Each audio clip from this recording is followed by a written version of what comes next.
Avec la poésie, peut prendre de la hauteur, peut combattre sans être dans la mêlée, ressentiment et des coups de queue. D'abord,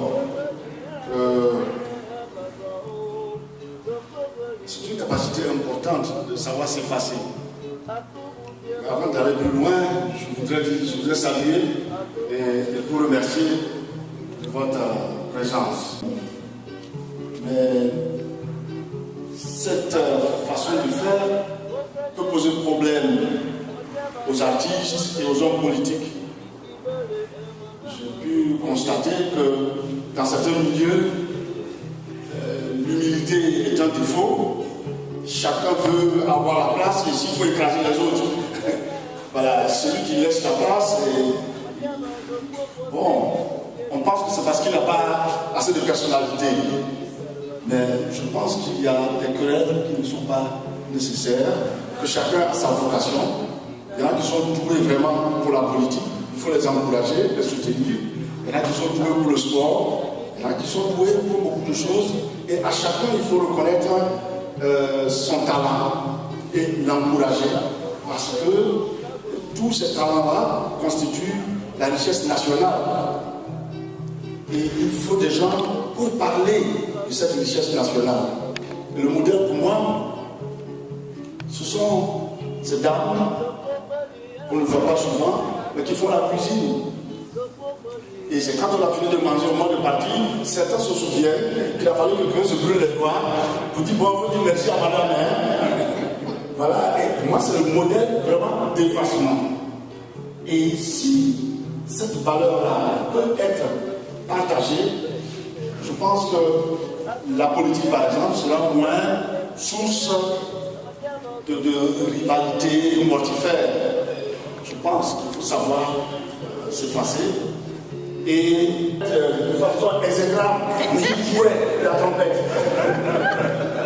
Il était déterminé à assumer ce statut d'artiste-là. Je l'ai toujours admiré. Alors ce que vous avez là est le fruit d'un accident.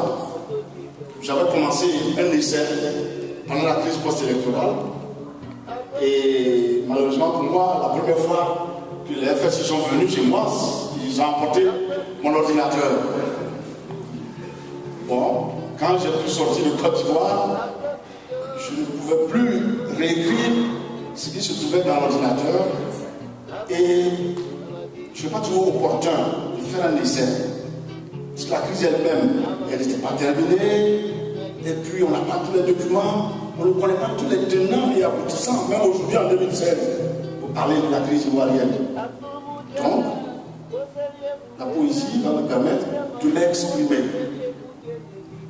de dire ma façon de vivre ces événements, de les ressentir.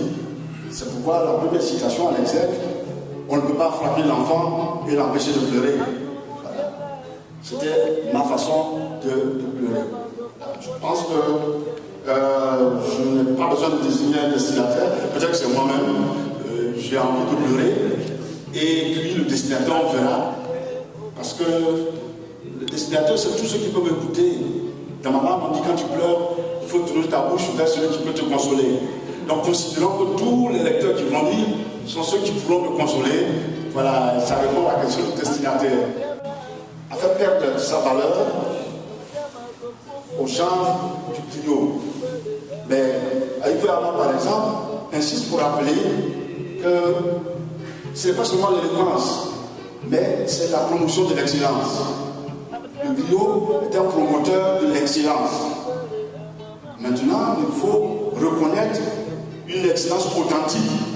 Il ne faut pas chanter n'importe qui alors qu'il n'incarne pas cette excellence. C'est là où il y a le problème.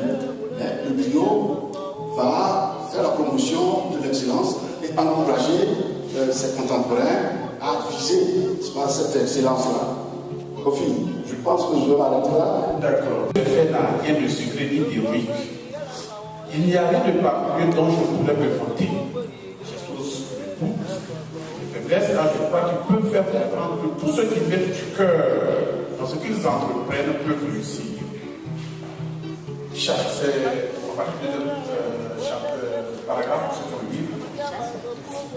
Nous ne devons pas recueillir leur aventure, leurs efforts, mais c'est parce que chacun a fait ce qu'il devait faire, n'est-ce pas, que ce soit dans l'armée grecque, dans l'armée romaine, que chacun tienne son poste. Et c'est ce qui va permettre à l'ensemble de l'armée de remporter la victoire. Et donc, une fille mère qui élève seule son enfant, moi, c'est une héroïne. Une maman qui vend de la loco pour élever ses enfants, c'est une héroïne. Et un ouvrier qui doit se lever à 4 h du matin parce que le transport jusqu'à son lieu de travail exige qu'il se lève à 4 h du matin, bon, ça demande une certaine volonté. Il faut donc que le risque soit partagé, qu'on le rende ordinaire, pour que chacun fasse le minimum qu'il doit faire pour remporter, n'est-ce pas, la victoire collective. Je crois que c'est important. Quand je dis que je ne peux pas accepter de mythes autour de moi, c'est comme cela. On a échoué, on a redoublé, et puis à un moment donné, on se transfigure et on travaille bien. Ça arrive.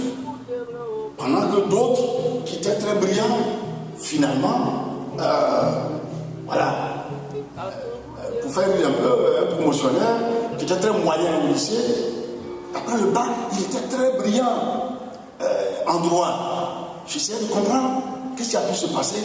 C'est après que je me suis rendu compte que nous étions au lycée, mais lui, il était déjà chef de masque dans sa région. Et je dis, ah, lui, il avait déjà une maturité qui lui a permis de transcender en droit là-bas. C'est comment? Des signes qui permettent de savoir de quoi je parle, de qui je parle. Et les personnes ou les personnages importent peu. Ce qui est important, c'est des valeurs comme la fidélité à soi-même, à ses amis, à ses camarades. Quel que soit le sort, à sa culture, quel que soit le sort que l'histoire leur réserve. Voilà, je pense que c'est ça. Et l'expression n'est pas de moi, mais c'est Alma qui a utilisé poème of defeat, poème de la défaite. Je pense qu'il y a aussi, dans une défaite, il peut y avoir, on va dire, de la noblesse ou de la dignité. Et je ne suis pas le premier à le dire. Cornel West, qui est philosophe africain-américain, c'est ce qu'il dit quand il décrit la chute de Mohamed Ali, la fois où Mohamed Ali a été mis KO. Comment il est tombé de toute sa hauteur et tout cela.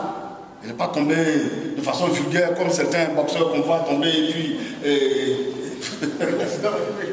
Donc, dans la défaite aussi, il faut tirer des leçons. Dans la défaite, il faut pouvoir continuer à incarner certaines valeurs. Il faut continuer à voir que l'histoire est plus profonde que ce qui nous est donné à voir. Et c'est parce que c'est de la poésie que je ne peux pas dire Mais quand je dis Sepouli, c'est à vous de prononcer ça autrement, vous savez de quoi je parle, de qui je parle. C'est Sepouli. Voilà. Et donc, j'estime que, comme forme, la poésie participe à la promotion de la réconciliation et force nous est de reconnaître que la réconciliation advient parce qu'il est admis qu'il y a une diversité d'opinions.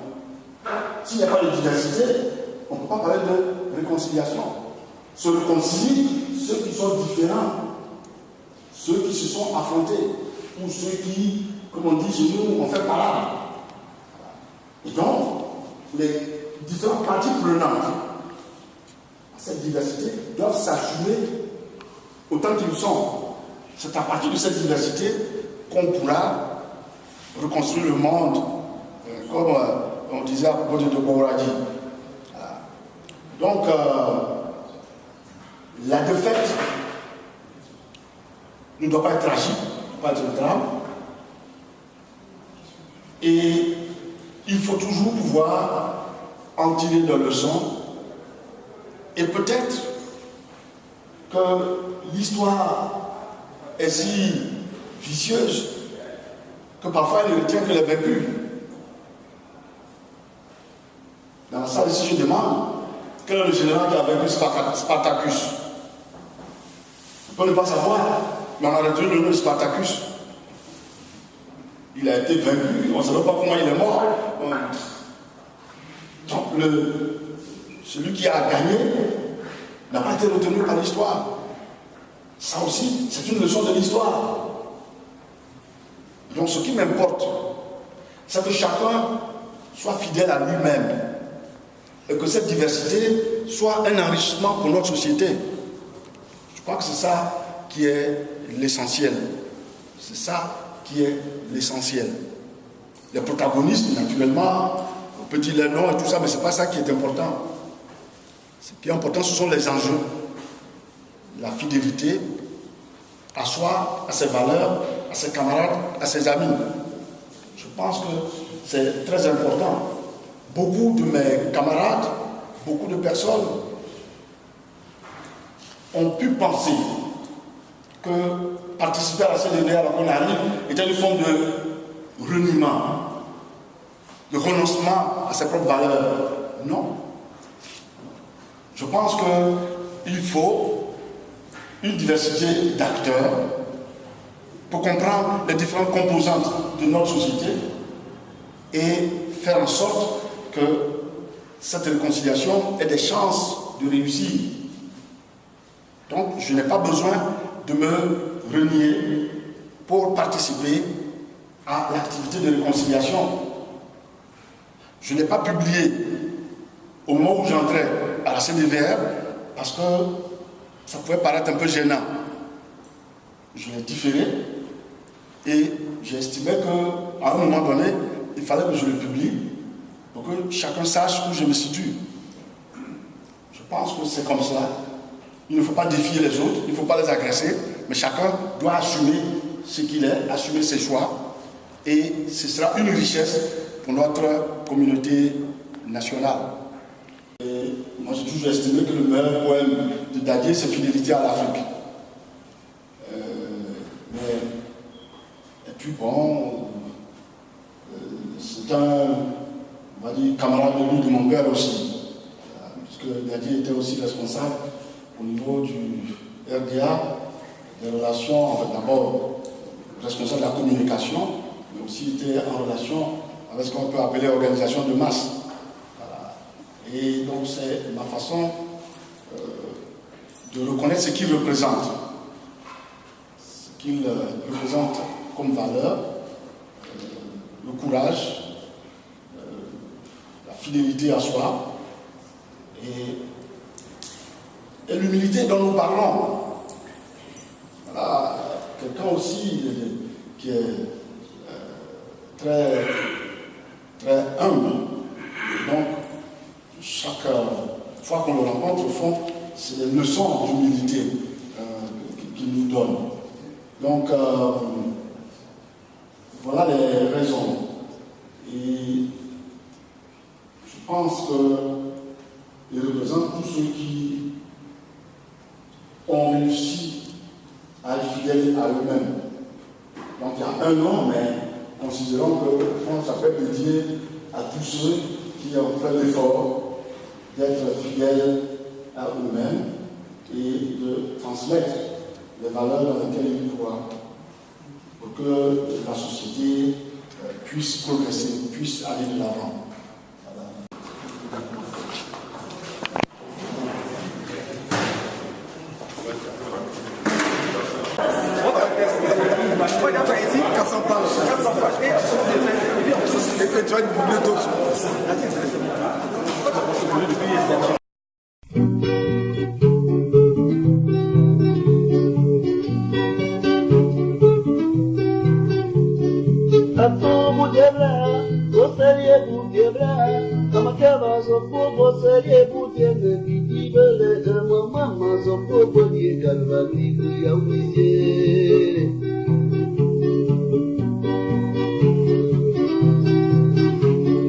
Aku